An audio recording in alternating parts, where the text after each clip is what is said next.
সুপ্রিয় দর্শকবৃন্দ, এই গ্রামীণ সুন্দর পরিবেশে আপনাদেরকে আমি একটা গুরুত্বপূর্ণ কথা বলে যাই।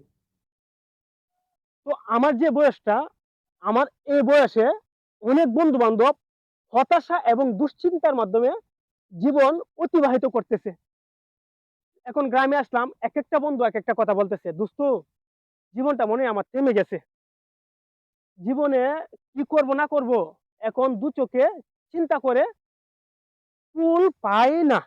আমি বললাম, "কি হলো রে দোস্ত, কি তুই তো দেখলাম দিব্যি বিয়ে শাদী করলি, সংসার নিয়ে ভালোই চলতেছস। আর বলিস না, ৪-৫টা বছর ভালোই গেছে। এখন বাচ্চা-কাচ্চা হওয়ার পরে নিষ্কর্ম হয়ে গেছি। হ্যাঁ?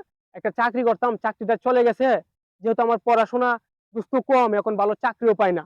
তো আমি বললাম, "বেটা শুন, যেহেতু গ্রামের ছেলে, গ্রামে বড় হয়েছিস, তো কৃষিকাজ সম্পর্কে তো তোর ভালো আইডিয়া রয়েছে।" রয়েছে। তো বসে না থেকে চাকরির পিছনে না ছুটে আজ থেকে তুই লেগে পড়। তোর বাপের তো একটু সম্পত্তি আছে নাকি? কিছু হলেও তো সম্পত্তি আছে। আছে। তো এই জমি জমা তুই আবাদি শুরু কর। পাশাপাশি কিছু কামার দে।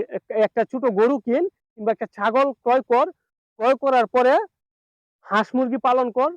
তাহলে ৪-৫ বছর পরে আমি যখন দেশে আসবো, তখন তুই বলবি যে, "দোস্ত, তোর এডভাইসটা কাজে লেগেছে।" আজকে আপনাদেরকে যে কথাগুলো বলেছি, এটা বাস্তব পরিপ্রেক্ষিতে আমার একটা বন্ধু না ছোট ভাইকে এই অ্যাডভাইসটা দিয়েছিলাম। সে এখন খামার করে স্বাবলম্বী হয়েছে। তো আপনাদেরকে এটাই বলবো যে হতাশা, দুশ্চিন্তা, ডিপ্রেশন থেকে চাকরি চলে গিয়েছে তো কি হয়েছে?